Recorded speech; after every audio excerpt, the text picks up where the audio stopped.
What year was the first Christmas Day game in the NBA? 1947. That's when the New York Knicks beat the Steamrollers in Madison Square Garden 89-75. Since that game, everyone has always been smitten with basketball on Christmas Day. Other than a lockdown-shortened 1988 season, the NBA's Christmas slate has featured some of the best players and teams in the league. As a result, through its history, we've gotten nothing but the NBA's top talent on the holidays. So let's take a look at some of the best performances by players on Christmas Day. But before we jump into the video, please remember to hit the like and subscribe button and make sure to share the video if you enjoyed it. Starting off our list, we have Kyrie Irving. Remember Kyrie had a short stint in Boston? In a world not so long ago, when he was helping the Celtics win games and when he wasn't hurt, which was often. Kyrie Irving filled Christmas Day with an exciting 121-114 overtime win against the 76ers.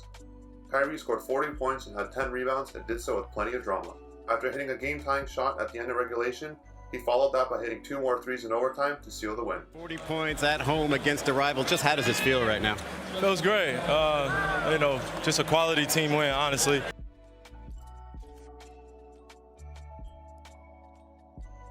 Next, we have Kevin Durant. This is during the 2010 season when KD was just a young pup. At the time, Durant was a superstar in the league. He showed that ability on Christmas Day against the Denver Nuggets. Durant would score 21 of his 44 points in the third quarter and also added 7 rebounds and 4 assists. Most impressive is the fact that Durant shot 70% from the field. He was clearly Oklahoma City's center that year. Bill Russell. Bill is one of the best centers in NBA history. Young fans don't really know much about him. Heck, I don't even know much about him. But there's one thing that is true. Stats don't lie.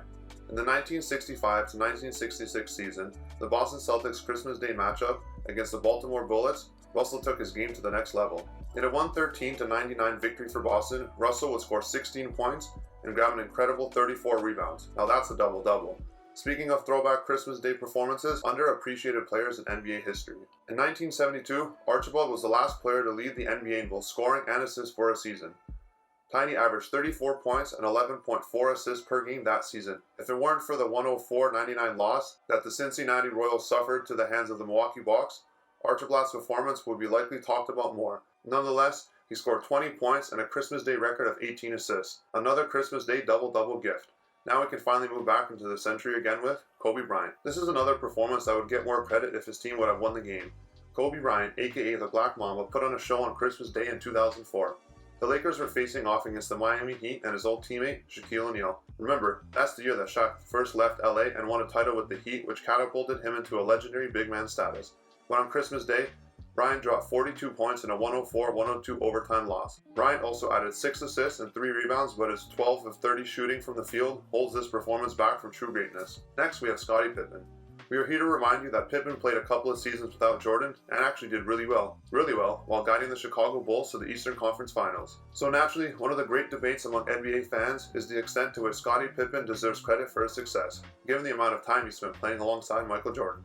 In 1994, with Michael Jordan in retirement, Pippen and the Bulls faced off against the Knicks, winning 107-104 in overtime.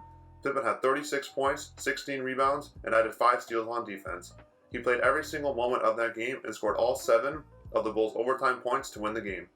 Pippen will never actually get the credit he deserves for the quality of a player he was, in order to anoint Jordan as the greatest ever. But games like this go a long way in proving that he was actually a great player. In his prime, on other teams, he would have easily been number 1. Taking a trip down memory lane again to 1966. Rick Barry, the king of the underhanded free throw. Yes, he shot his free throw underhanded. Barry was a lethal of a scorer as they come back in the day. In only his second season in the league, Barry dropped 50 points on a Christmas Day win against Oscar Robertson and the Cincinnati Royals. It seems these Cincinnati Royals didn't have a great track record on Christmas Day. Tracy McGrady. Just 1 year prior in 2002, McGrady scored 46 points on Christmas Day against the Pistons, so having stellar Christmas Day games is nothing new for T-Mac.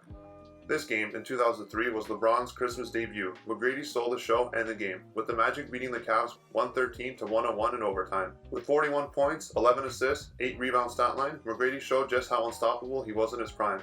And he really was. He is somewhat forgotten, unfortunately. McGrady went on to lead the league in scoring in 2003, averaging 32.1 points per game. He is one of the most underrated pure scorers in NBA history. Bernard King in 1984. You know I had to fit a Knick in here, especially with the number of times they've played on Christmas. King scored a Christmas record 60 points in 1984. The Knicks star hit 22 of 26 free throws and also added 7 rebounds and 4 assists.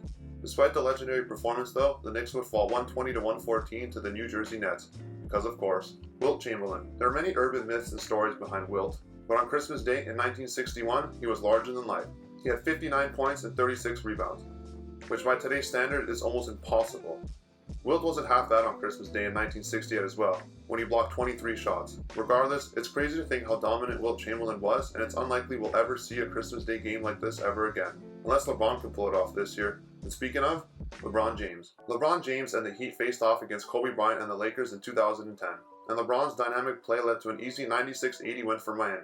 King James had a 27, 11, 10 triple-double and got the win in an incredibly efficient outing. While the game itself was nothing to go crazy over, it is a good illustration of just how dominant King James was in his prime. Although, you can still say he's in his prime. He knew the world was watching, and he showed it. These games were so iconic. I'm glad that the season is starting around Christmas time. I hope this is the new normal. Let us know in the comments below which Christmas Day performance was your favorite. Also, check out some of these videos that appear on your screen.